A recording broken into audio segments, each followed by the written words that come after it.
Magandang araw mga kaibigan. Bigyan natin ng reaksyon ngayon ang dalawang post na nabasa ko na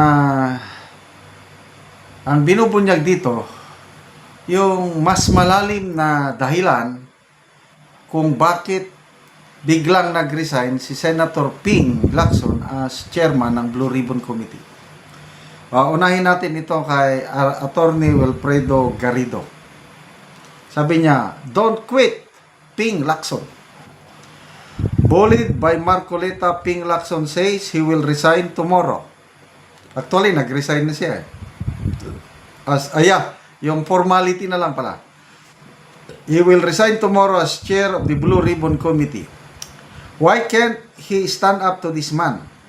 Has he gone mellow? Lumambot eh. He has stood up to bigger adversaries before, JMA and First Gentleman, who moved heaven and earth to put him in jail. He even stabbed Erap in the back. Yung people power to. Tumalikod siya kay Erap. Why can't he even put this Marcoleta in his place? Shut him down, throw the book at him, and declare him out of order. Correct. Siya ang chairman eh. Nagre-reklamo siya na may nanggugulo. Ay, pag ako ang chairman, out of order. Stop it! Ganon lang. Hindi man niya kayang gawin kay Marcoleta.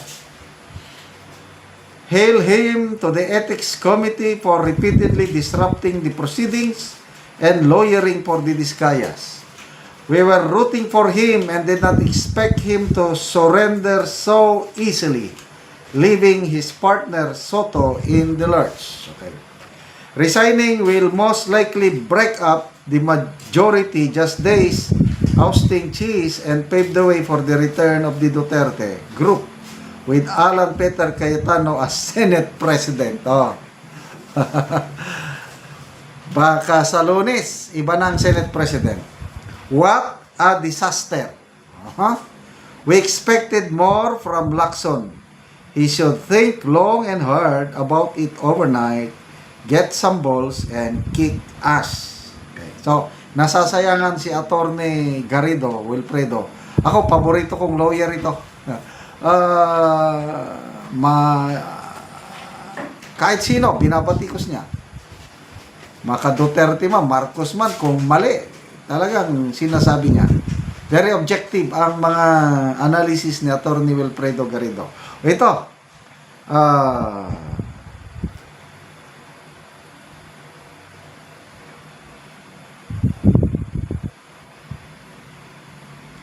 sandali Ito, sa mga comments, sabi dito, he did it to save the present majority. Para hindi mawatak-watak ang majority, nag-resign siya. So, ibig sabihin, he did it to save Senator Soto to stay as Senate President. Yan ang isang rason na sinasabi dito. And there's sense, it's possible. Parang siya na ang nagano. Phil Langley Forensic. He is saving the Soto presidency if ever it could be salvaged. Sabi ni my thoughts to. So maraming nag-agree. And ako rin, analyzing what is happening, pwede. Isang rason yan kung bakit siya nag-resign para ang kanilang kasamaan sa majority. Kasi, grumbling, nagre-reklamo ang mga kasama nila eh. Kaysa yung mga kasama nila sa majority, aalis sa majority at sasama sa minority, sige na lang, resign na lang ako para matapos ang problema. Di ba? Ito, mas matindi itong kay Mark Anthony Lopez. Why Ping quit? Bakit nag-quit Tingnan nyo. Is it true? Nagtatanong lang naman kasi medyo malalim itong kanyang pahayag. Is it true? The real reason why Senator Ping Lacson resigned as Blue Ribbon Chair is because he is being pressured by Malacanang to stop the hearings on flood control anomalies. So Malacanang ang may kamay. Last week, he ordered the invitation to Martin Romualdez and Saldico to appear in the Blue Ribbon hearing. When Romualdez got hold of the info, he pleaded with PBBM to ask Ping to rescind the invitation because he will not be able to stand that kind of scrutiny and public indignity. And so Malacanang asked Ping to suspend the hearings, which he did. Okay? But he also made sure to quit to deflect the expected rage against the suspension of the hearings. Posible? Ano sa tingin nyo? May posibilidad din. Anyway, these are questions. Mga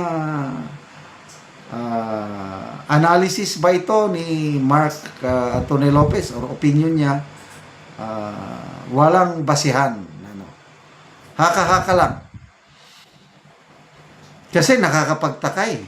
Ang ganda ng simula yung pag-handle ni Senator Ping sa Blue Ribbon Committee hearing. Okay siya.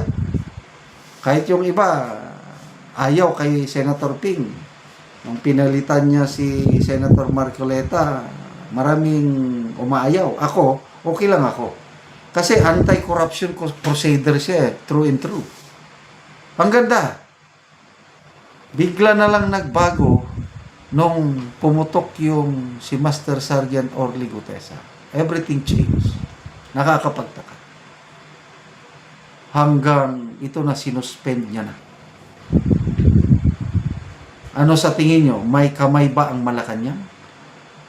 Si Romualdez ba nagpatulong sa palasyo para hindi tuloy? Kasi ang last announcement ni Senator Ping na natuwa ko, iimbitahan na nila si Romualdez, iimbitahan na nila si Saldico. Sabi ko, ito na.